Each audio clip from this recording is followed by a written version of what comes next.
Tahukah kamu, ikan buntal mampu mengembang hingga 2-3 kali lipat dari ukuran tubuh aslinya. Saat merasa terancam, ikan buntal dengan cepat menelan air atau udara yang masuk ke dalam lambung khusus yang sangat elastis. Dalam hitungan detik, tubuhnya berubah dari ramping menjadi bulat seperti bola. Membuatnya terlihat jauh lebih besar dan sulit ditelan predator. Pada beberapa spesies, duri-duri di kulitnya ikut menonjol, menambah efek pertahanan diri. Namun kemampuan luar biasa ini bukan tanpa risiko. Mengembang terlalu sering dapat menguras energi dan bahkan membahayakan organ dalam ikan buntal itu sendiri. Inilah salah satu contoh mekanisme pertahanan paling unik di dunia laut. Banyak orang heran, kenapa kawanan buaya ternak bisa takut pada manusia yang hanya membawa sekop. Jawabannya bukan pada sekopnya, tapi pada insting buaya itu sendiri. Buaya adalah predator penyergap yang menghindari risiko. Manusia yang berdiri tegak, bergerak aktif, dan memegang benda panjang terlihat sebagai ancaman besar. Di penangkaran, buaya juga belajar dari pengalaman, manusia adalah pihak dominan yang mengendalikan ruang dan makanan. Otak reptil memang sederhana, tapi sangat kuat dalam membentuk asosiasi. Sekop pun terbaca sebagai perpanjangan tubuh manusia, memperluas jangkauan bahaya. Karena serangan buaya bergantung pada kejutan saat manusia terlihat jelas. Pilihan paling aman bagi buaya adalah mundur, bukan menyerang. Pernah nggak sih lihat sapi makan rumput terus-terusan dan mikir, wah, pasti bosan ya makannya cuma itu-itu aja. Ternyata, bagi sapi, makan rumput itu nggak membosankan sama sekali loh. Alasannya, sapi nggak memandang makanan seperti kita manusia. Mereka adalah hewan ruminansia, yang artinya sistem pencernaannya dirancang khusus untuk mengolah rumput. Perutnya ada 4 bagian, dan aktivitas mengunyah serta memamah biak itu justru bikin mereka nyaman dan membantu pencernaan berjalan lancar. Meski kelihatannya sama, sebenarnya rumput yang mereka makan punya variasi rasa dan tekstur alami yang bisa mereka rasakan. Jadi, makan rumput bagi sapi bukan sekadar rutinitas. Itu adalah kebutuhan biologis yang menyenangkan bagi mereka. Banyak orang percaya unta menyimpan air di punuknya. Faktanya, itu keliru. Punuk unta berisi lemak, bukan air. Lemak ini berfungsi sebagai cadangan energi yang saat dipecah mampu menghasilkan air metabolik di dalam tubuh. Selain itu, unta memiliki sel darah merah berbentuk oval yang tetap aman saat dehidrasi ekstrem dan bisa mengembang cepat ketika minum. Dalam satu waktu, unta dewasa dapat meneguk lebih dari 100 liter air hanya dalam beberapa menit. Ditambah urin yang sangat pekat dan kotoran yang kering, unta menjadi salah satu hewan paling efisien bertahan hidup di gurun. Bayangkan seekor jagoan di puncak kejayaannya. Dalam sebuah peternakan biasa, ia dengan percaya diri memimpin ayam betina yang terdiri dari 5 hingga 12 ekor. Namun, jika ia dilepas di alam bebas yang luas, wilayah kekuasaan dan jumlah pengikutnya bisa jauh lebih banyak lagi. Oh, wow. Masa keemasannya dimulai sejak remaja, di usia 5 hingga 6 bulan, ketika naluri dan keberaniannya mulai matang. Puncak performa ini akan bertahan selama 2 hingga 3 tahun, asalkan kondisi fisiknya prima dan sehat. Lalu, berapa banyak sang betina yang pernah menjadi ratu sehari dalam hidupnya? Angkanya bisa sangat menakjubkan. Jika kesempatan dan pergaulan memungkinkan. Catatan hidup, sang jagoan bisa mencapai puluhan, bahkan mungkin ratusan betina berbeda. Pada akhirnya, semua kisah petualangan cintanya ini ditentukan oleh 3 faktor. Pertama, lingkungan tempat ia berkuasa. Kedua, ketersediaan pujaan hati di sekelilingnya. Dan ketiga, yang paling penting, kekuatan fisik, stamina, dan kegagahan yang ia miliki sebagai raja kecil di wilayahnya sendiri. Di malam hari, saat lingkungan mulai sunyi, suara jangkrik justru terdengar paling jelas. Bunyi ini bukan kebetulan, melainkan bagian dari strategi hidup mereka. Jangkrik jantan mengeluarkan suara untuk menarik pasangan. Dan malam hari adalah waktu paling aman, karena predator yang mengandalkan penglihatan jauh lebih sedikit. Selain lebih aman, kondisi malam juga mendukung penyebaran suara. Udara yang lebih tenang dan minim kebisingan membuat bunyi jangkrik dapat merambat lebih jauh dan terdengar lebih jelas oleh betina. Jangkrik sendiri merupakan hewan nokturnal. Tubuh dan perilakunya telah beradaptasi untuk aktif saat gelap dan beristirahat di siang hari demi menghindari panas serta musuh alami. Dari sisi energi, suhu malam yang lebih sejuk membantu jangkrik menghemat tenaga dan cairan tubuh, sehingga energi dapat difokuskan untuk bersuara dan berkembang biak. Karena itulah bagi jangkrik, malam hari adalah waktu biologis yang paling tepat untuk bernyanyi. Banyak orang mengira ayam betina harus ada jantannya dulu supaya bisa bertelur. Padahal, ayam kampung betina tetap bisa bertelur meski tanpa ayam jantan. Bertelur adalah proses alami yang dikendalikan hormon, usia, pakan, dan cahaya. Ayam jantan hanya berperan membuahi telur, bukan memicu telur keluar. Jadi, tanpa jantan, telur tetap ada hanya saja. Telurnya infertil dan tidak bisa menetas. Untuk dikonsumsi, tidak ada beda rasa maupun gizi. Kesimpulannya, ayam jantan hanya diperlukan jika ingin menetaskan telur, bukan untuk menghasilkan telur makan sehari-hari. Banyak orang heran, kenapa seseorang bisa memakan tahu yang baru diangkat dari minyak mendidih tanpa terlihat kepanasan. Rahasianya ada pada sifat tahu itu sendiri. Tahu mengandung banyak air, sehingga panas dari minyak lebih dulu dipakai untuk menguapkan air, bukan langsung memanaskan bagian dalamnya. Akibatnya, meski bagian luar sangat panas, bagian dalam tahu seringkali masih lebih aman untuk digigit. Jika dimakan cepat, panas tidak sempat menempel lama di lidah. Ditambah lagi, udara dingin di sekitar membantu panas lebih cepat hilang, sehingga sensasi panasnya terasa jauh berkurang. Kaki seribu adalah hewan kecil yang sering membuat orang terkejut saat tiba-tiba muncul di dalam rumah. Banyak yang mengira hewan ini berbahaya.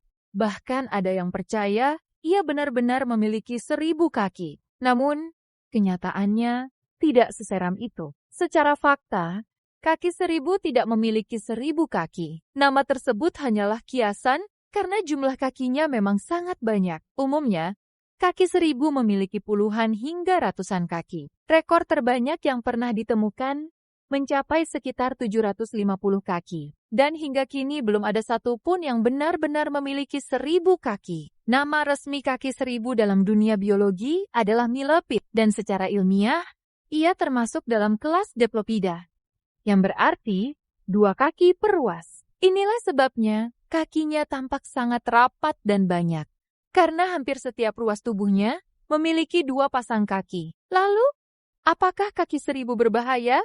Jawabannya, tidak. Kaki seribu bukan hewan berbisa, tidak menggigit, dan tidak agresif. Namun, ketika merasa terancam, ia bisa mengeluarkan cairan pertahanan berbau menyengat. Cairan ini dapat menyebabkan iritasi ringan pada kulit atau mata jika tersentuh. Tetapi efeknya sementara dan tidak mematikan.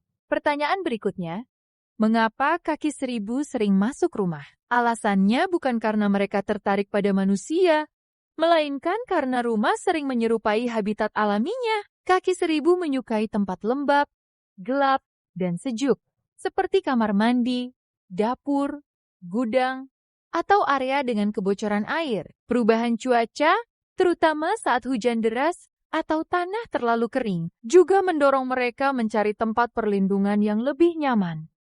Dan rumah menjadi pilihan yang tidak sengaja. Soal makanan, kaki seribu bukanlah predator. Ia adalah pemakan sisa organik, seperti daun kering, daun yang membusuk, kayu lapuk, jamur, dan bahan organik dalam tanah. Karena itulah kaki seribu justru memiliki peran penting di alam, membantu menguraikan sisa tumbuhan, dan menyuburkan tanah. Kesimpulannya, kaki seribu bukan hewan berbahaya. Ia hanyalah bagian dari sistem alam yang kebetulan tersesat ke lingkungan manusia. Jika bertemu, tidak perlu panik atau membunuhnya. Cukup pindahkan dengan aman dan jaga kebersihan serta kelembapan rumah agar ia tidak kembali.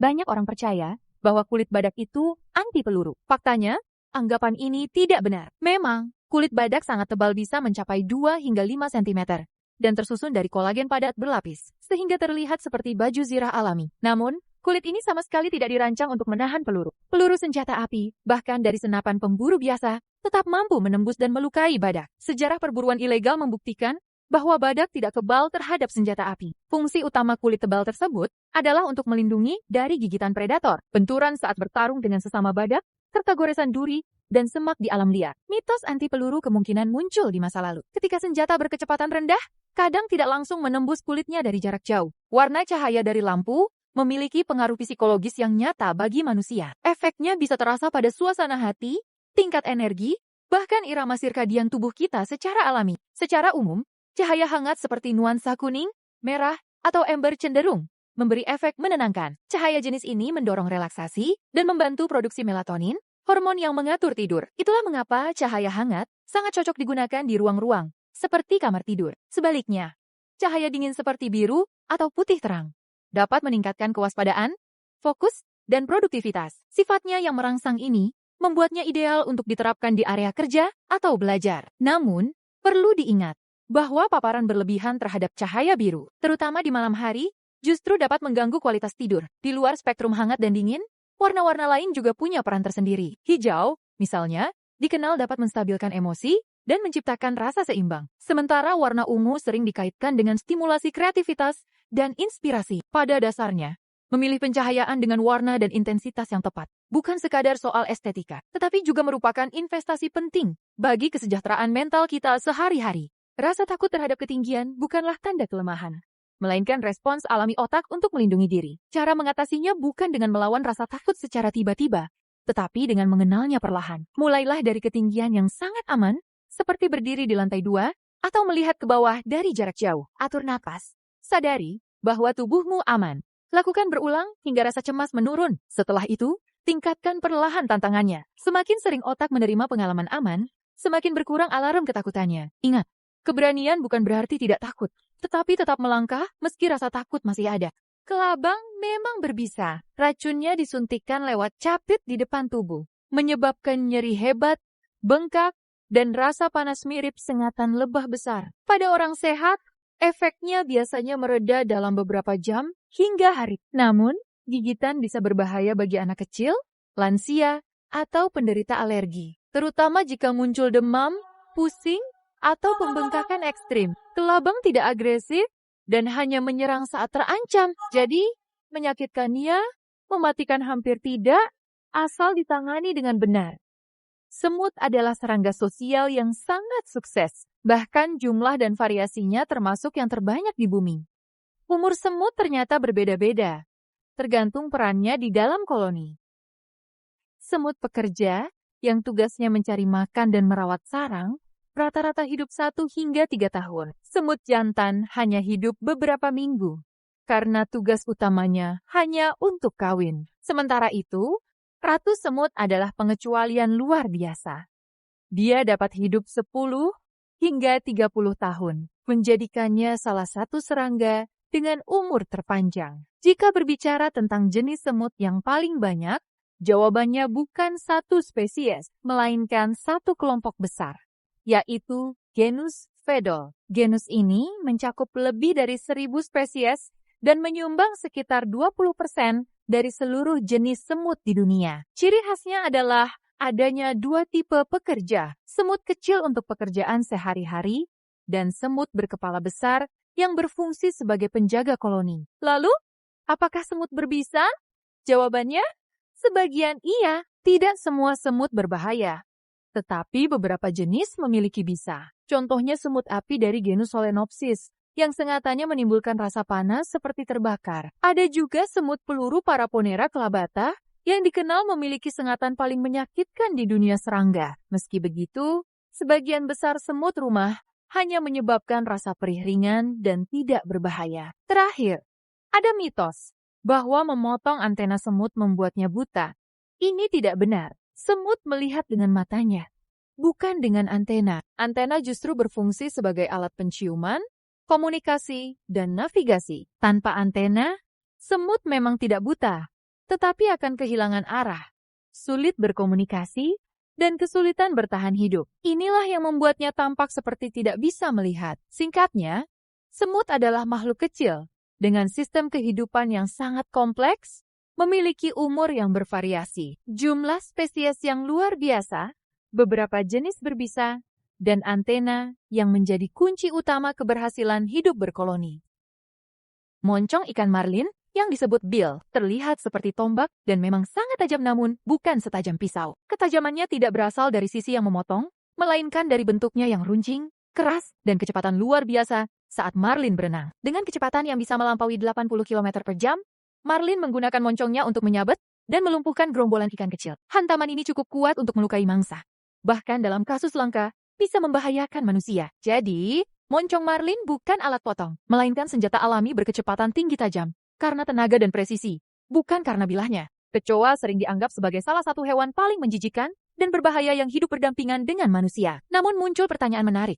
Jika kecoa memang seburuk itu, mengapa acara televisi seperti Fear Factor justru melibatkan kecoa sebagai tantangan ekstrem, bahkan sampai dimakan? Apakah ini berarti kecoa sebenarnya tidak berbahaya? Jawabannya, bahayanya nyata, tetapi konteksnya sangat berbeda. Dalam kehidupan sehari-hari, kecoa adalah ancaman kesehatan yang tersembunyi. Ia hidup di tempat-tempat yang tidak higienis seperti selokan, tempat, sampah, saluran pembuangan, dan limbah. Dari lingkungan itu, kecoa membawa berbagai bakteri, parasit, dan mikroorganisme di kaki serta tubuhnya. Saat kecoa berjalan di atas makanan, piring, atau permukaan dapur, kuman tersebut berpindah tanpa kita sadari. Inilah alasan kecoa sering dikaitkan dengan penyakit pencernaan seperti diare, disentri, tifus, hingga infeksi saluran cerna lainnya. Bahaya kecoa tidak berhenti di situ. Kotoran, air liur, dan serpihan tubuh kecoa yang mati bisa menjadi alergen kuat. Partikel-partikel kecil ini bercampur dengan debu rumah dan terhirup, terutama oleh anak-anak. Banyak penelitian menunjukkan bahwa paparan kecoa di rumah berkontribusi besar pada asma dan alergi kronis,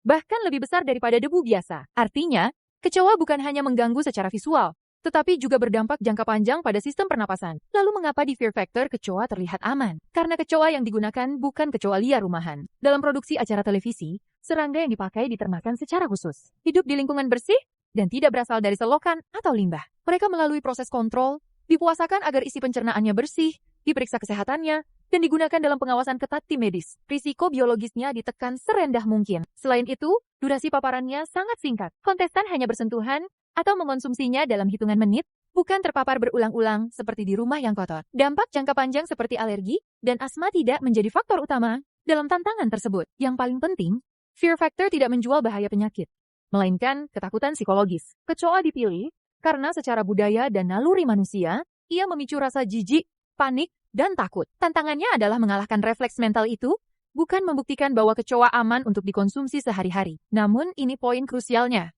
Apa yang aman di televisi, tidak aman untuk ditiru di rumah. Kecoa liar tetap beresiko tinggi. Menyentuh, apalagi mengonsumsi kecoa tanpa kontrol ketat, bisa berbahaya bagi kesehatan. Kesimpulannya, kecoa memang berbahaya dalam konteks kehidupan nyata, karena perannya sebagai penyebar penyakit dan pemicu gangguan pernapasan. Di acara televisi seperti Fear Factor, bahaya tersebut dikendalikan secara ketat, sehingga yang tersisa hanyalah unsur mental dan sensasi ekstrim. Jadi kontradiksi itu bukan pada kecoanya, melainkan pada lingkungan dan kontrolnya. Otak manusia tidak pernah benar-benar diam. Bahkan saat tidur, otak tetap aktif mengatur napas, detak jantung, dan mimpi. Saat melamun, justru ada jaringan otak khusus yang sedang bekerja keras. Lebah bisa mengenali wajah manusia. Dengan otak yang sangat kecil, lebah mampu mengingat pola wajah, layaknya manusia mengenali foto. Pohon dapat berkomunikasi satu sama lain melalui jaringan jamur di tanah. Pohon saling mengirim nutrisi dan sinyal bahaya. Tubuh manusia bersinar dalam gelap. Reaksi kimia dalam tubuh menghasilkan cahaya sangat lemah, dinamakan bioluminesensi. Tapi mata manusia tidak cukup sensitif untuk melihatnya. Gajah adalah hewan darat terbesar di bumi, dengan berat mencapai 6 ton. Dalam sekali dorongan atau tarikan, gajah mampu menghasilkan tenaga hingga 9 ton. Belalainya saja bisa mengangkat beban seberat 300 kg, setara sebuah motor besar. Namun, kekuatan gajah berasal dari ukuran tubuhnya, bukan efisiensi ototnya. Jika dibandingkan secara proporsi, gajah justru kalah dari beberapa hewan lain. Contohnya gorila. Meski beratnya hanya sekitar 200 kg, gorila memiliki kekuatan hingga 10 kali manusia dewasa. Ototnya padat dan eksplosif. Lalu, ada badak yang terkenal dengan tenaga serudukannya. Dalam jarak dekat, tabrakan badak bisa menjungkir balikan kendaraan kecil. Dan juara sejati soal kekuatan relatif adalah semut. Hewan kecil ini mampu mengangkat 20 hingga 50 kali berat tubuhnya sendiri. Nyamuk lebih tertarik pada orang yang bernapas lebih cepat. Karbon dioksida adalah penanda utama bagi nyamuk, bukan sekadar darah. Air panas bisa membeku lebih cepat daripada air dingin. Fenomena ini disebut efek Mpemba, dan hingga kini masih diteliti penyebab pastinya. Gurita punya 3 jantung dan 9 otak, 1 otak pusat dan 8 otak kecil di setiap lengannya, sehingga lengannya bisa bergerak semi mandiri.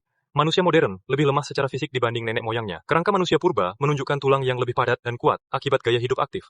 Kakek nenek sering menjadi figur yang tenang dan penuh penerimaan. Kedekatan ini membantu seseorang tumbuh dengan rasa aman emosional, sehingga lebih kuat menghadapi stres dan konflik.